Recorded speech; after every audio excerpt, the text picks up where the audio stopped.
What's up, fight fans? Back with another one. Well, what a fight last night against Michelle Rivera Ali versus Frank Martin. Uh, wow, I didn't really know that much about Frank Martin, and I picked Rivera over Frank Martin because of experience. I thought that Rivera was the more experienced fighter. I've seen some of Rivera's fights. I seen a Frank Martin fight a long time ago, and he was real green in the sport at the time. I hadn't seen any of his other fights. I saw some of his highlights here and there, but I didn't really, there was a lot of good fights going on at the time while he was coming up that I was covering and paying attention. Excuse me, and paying attention to. But boy, I stand being corrected. He looked great. Um, he was well coached. Um, what more can I say? There's not really a lot I can I can't say he didn't do. But what I'm starting to notice, and that I want to bring to the forefront of why I'm putting this video, because I want to give Frank Martin his flowers, and to congratulate him on a very impressive win. Um, and that to really point out, his coach is Errol Spence Jr. coach, and one of the Charlos brothers is also coached by him.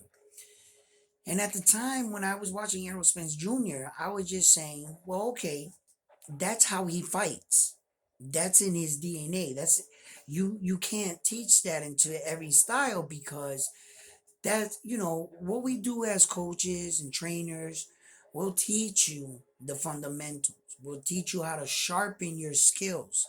But when you get in the ring, you have to put it together as a fighter. We have a game plan we'll go through, and you got to initiate that game plan. But with your style and how you feel comfortable and having fun in there, and who you are as a fighter. Okay. But it's becoming more apparent that I think his fighters are a product of his coaching. I really think that he figured something out about boxing, and he's cutting the fat off the style of boxing. He's basically telling you, his fighters, you're not gonna look the flashiest. You're not gonna, have, you know, the the the the Mayweather swag, but you're gonna win, and they're not gonna beat you. And I'm gonna teach you how to shut shit down, when to use your legs, when to use the jab, when to give him something as he's coming in. Don't do too much. Don't do extra. No extra bouncing. No extra anything. Everything that they do is for a reason, and it's calculated. And Frank Martin seems to understands that because of how he was trained. And Errol Spence Jr.'s coach, I'm not sure if they're giving him enough credit for this fight, but it is apparent that he is a great coach, and he has two of the top guys in the business right now for a reason. And it's not just because, you have Tom Brady. You know what I mean? No, you have the coach. You have that coach, and he is about to take Frank Martin and turn him into a world champion. Okay, real quick to touch on the rest of the division, 135.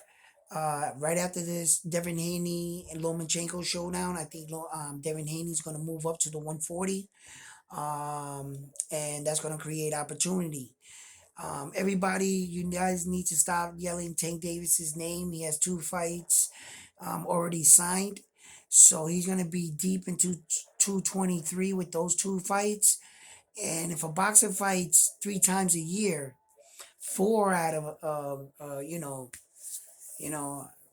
that doesn't happen too much, and he has two of his fights for 2023 already scheduled. Well, then that needs, that tells you all right there. So, Shakur Stevenson looks like Shakur Stevenson's gonna take out Shakur Stevenson. Unfortunately, that's my man. I was born in Newark, New Jersey. You know what I'm saying? Brick City, baby.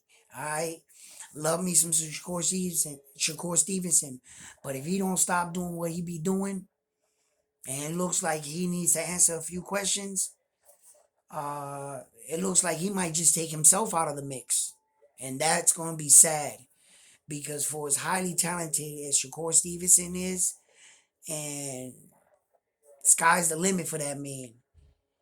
He doesn't seem to get it. I don't know what else to say.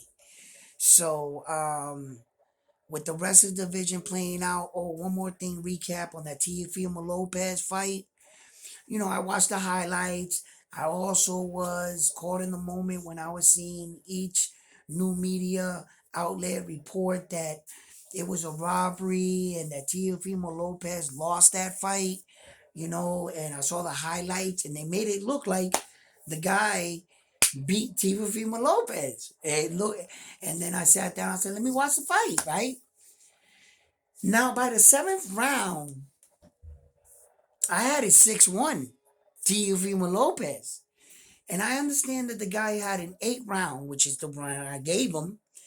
And they could have scored that the second knockdown or knockdown. Yeah, right? And, but they didn't. But they didn't. And every single time that guy was getting shots on Teofimo Lopez, it was like he was falling in love with his work. He was getting him with some pretty slick, clean shots. But what I started noticing is Tio was getting them shots right back. And the guy was like content that he hit him, and he wasn't recognizing that Tio was hitting him right back with 1, 2 more. And then every time I thought that the guy was about to win a round, Tio would hit him with a bigger punch. And you got to remember, you could pick a person out, hit him with some good shots, but the power punches are what counts in the round. And if you drop the person or have them hurt or staggered, that's what counts in the round. Okay? And Tio was hitting him with the cleaner, bigger shots, right? And, well, I can't say the cleaner shots because the guy has some slick punches. And he was hitting Tio on some breaks. He was hitting him coming in and on the break going out. And in some exchanges, he got the better of some of those exchanges, right? But for the rest of the round, Tio was applying the pressure to him. And I heard the guy after the fight, yeah, and it might be because his nose, he took a Kalasha hedge early in the first round, and his nose might have been broke or broken, and that could be very painful. And he decided to switch up his game plan because Tio was being so aggressive anyway. That might have been the game plan originally, anyway. But I didn't feel that the guy did enough. Had it gone the guy's way, I would have kind of been surprised because, okay, think about this. By the seventh round, it was 6-1 Teofimo Lopez. There was only 10 rounds in the fight. You got 3 more rounds. If Teofimo Lopez wins any one of those last 3 rounds, he wins this fight. Because if the guy wins the next 3, because of the fact that he won a 10-8 round, that counts for 2 rounds. There's your 5. That would have been 5-5. It could have been a draw. Or it could have been either way. Because that knockdown was big because that's a 10-8 round. Okay, now, I've seen in some cases where the guy got knocked down and the judges still scored it a 10-9 round. What if some judges didn't give him a 10-8? They said, yeah, it was a knockdown, but it was a flash knockdown. It wasn't like he was really hurt. So they could score that a 10-9 round when he got knocked down. But traditionally they would have gave him a 10-8 round. Okay? So, yeah, if by the 7th round T was winning 6-1, Where do you see the robbery? Where's the robbery? The guy didn't win none of the other rounds, only the round that he dropped Teofimo Lopez. And if that other knockdown was scored in that round, you could have gave it to that guy, but it was never recorded. So you can't cry over spilled milk. Oh, he knocked him down. It didn't count as a knockdown. You need to let that out of your head and get back into the fight. And don't let this fight, you know, get away from you.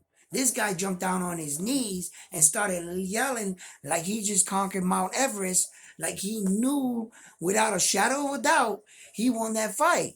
He kind of embarrassed himself, right? Because that yelling and screaming didn't sway the judges to give you the fight. You know, it wasn't.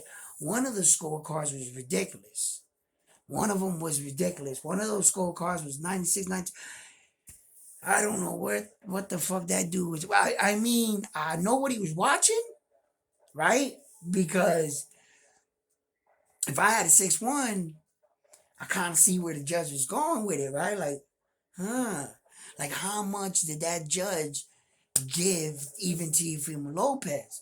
Because I'm watching the fight, judging it like he's supposed to be winning this fight. Like when I didn't see the fight on fight night, so when I rewatched the fight, I was watching it like I was just gonna be introduced to a robbery. So I was saying, "Oh, Tio fell off." In my head while I'm watching the fight, I'm saying Tio fell off.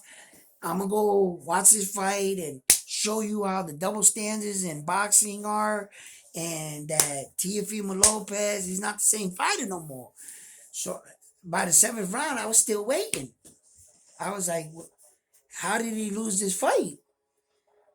He he he that guy didn't do enough to beat him.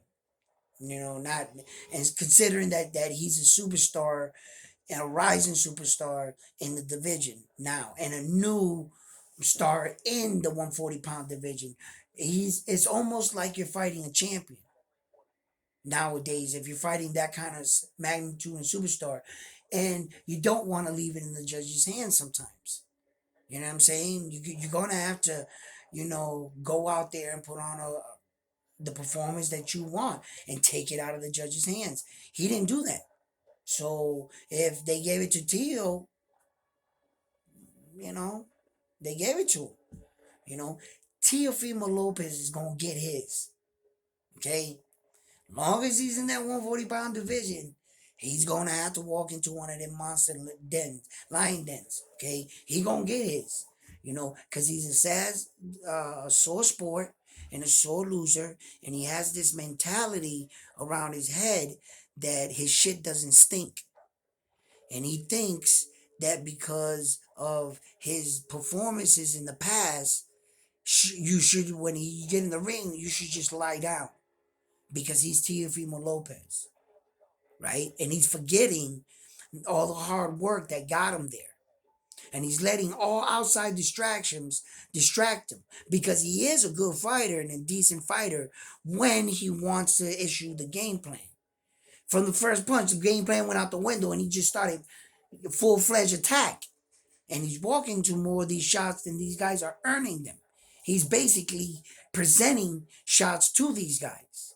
And you're not with a recipe like that and that much of distraction every camp. You're not. It's a recipe for disaster, and he's gonna get knocked out viciously on the world stage. He's gonna get what's coming to him unless he turns it around. And if I was Teofimo Lopez, you know what I'm saying? For as much as I love my dad and everything, you know what I'm saying? It's apparent he might have outgrew him in this very case. Because if I was his dad, I would no longer be training him.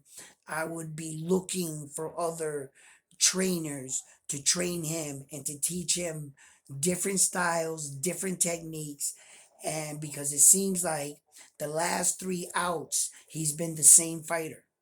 He hasn't implemented anything new in his game, in his fight plan. Teofimo Lopez has not implicated anything new. In his last 3 fights, we have not seen a better version of him. In actuality, we've seen a decline because if he was the Tiafimo, the takeover, he should have knocked that dude out. Yeah, yeah. So, Tiafimo, he won that fight. For me, you know what I'm saying? Look, I'm not saying I'm a 100% fan. I like him as a boxer. He's good for boxing. You know what I'm saying? And he's one of the top guys in the sport. So when you got a guy like that, he just always presents a challenge, and you got to respect that.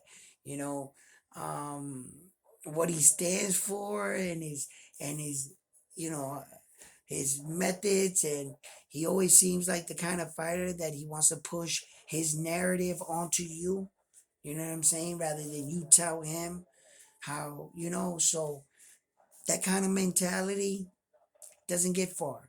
And to be a champion, you have to be open to everything, a lot of things, and new stuff, and adapt and change as boxing is going, like Frank Martin did. You know what I'm saying? And then here we got Naoya the Monster, which he just won his respectful in his division, 118-pound. He is now currently 24 fights, no losses, and 21 knockouts. He is currently the undisputed reigning 118-pound unified world champion, meaning he has all four belts: WBC, the IBF, the WBA, and the WBO. And he has the linear belt as well. Okay, no sooner did he win these belts, sources are telling me that he's going to vacate all the belts and move up to the 122-pound division, which that's what a champion does. He he's outgrown that division. He did everything he needed to do in that division. It's time to move on. He's moving on. Now, here's where things get interesting. Right now, for Nui, this will be his fourth weight division. Okay. Thing is, Anui's not he's not a naturally big guy. I mean, he's not that tall, and he ain't no middleweight. You know what I mean? Like, he doesn't walk around like a middleweight. Nui seems to fight at his weight. Doesn't really seem like he looks depleted in any of his fights, but it looks like he's outgrowing this weight as well, right? And yeah, I take that back, because at that one point in his career, he could no longer make the required weight in one of his divisions, and he had to move up fast, you know. So, but what I mean is, he's not a big guy, and him not being that big might play a factor now on 122.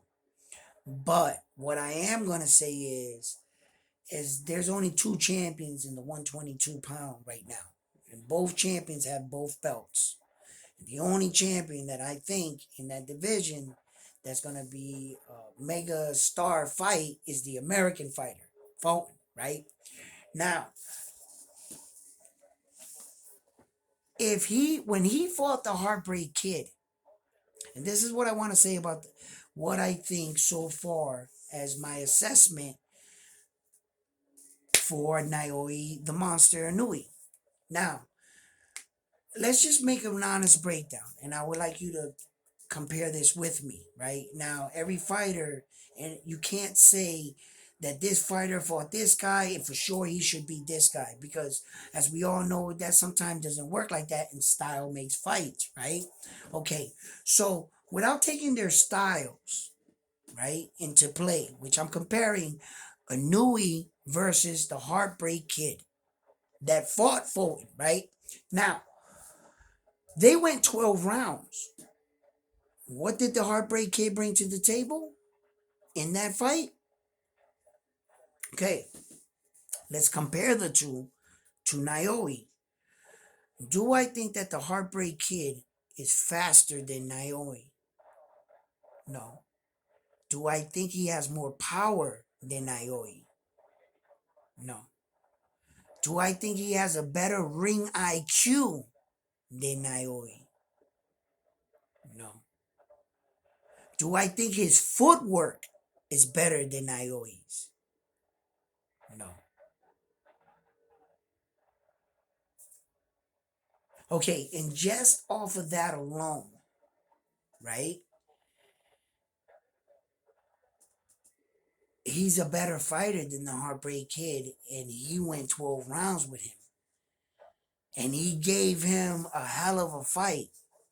And for me, that fight could have went either way because at the ending of the rounds, the Heartbreak Kid was taking him out to deep water and he was trying to drown his ass. All right. So, if that's the level, and no, listen, no disrespect to the Heartbreak Kid. Okay. No, he is a great fighter, amazing fighter. Right. I'm just saying that I think that Naoi's and those traits, right, he has a slight advantage over the Heartbreak Kid. Now, you can be, you can have less speed, less power, less IQ, but you could put it away in a way that is kind of unorthodox, that it works, and that fighters have a problem with you. And you don't look the prettiest, you don't look the fastest. I've seen that before. So the Heartbreak Kid's style works for him. But what I'm saying is, and remember, he was tall and lengthy, but likes to fight on the inside. All he did was go and want to fight on the inside with him. And he possesses a good chin because he took some of his best shots. Okay? So, you know, I'm not saying anything to discredit him. I'm just saying that when you get these guys this skilled level, at this high level like this, that these are some of the traits that start to take a factor. That those are the things that sticks out. You know what I'm saying? When you got a guy less than you and you're just overwhelming him and you're just that much faster than him, it looks easy. You know what I'm saying? But you can't do that against another highly skilled dude like you. You're not going to be able to do the same thing because he's not going to let you do that. So, and that's where a lot of that's why I point out some of these traits: the speed, the ring IQ, the power, you know, the pressure.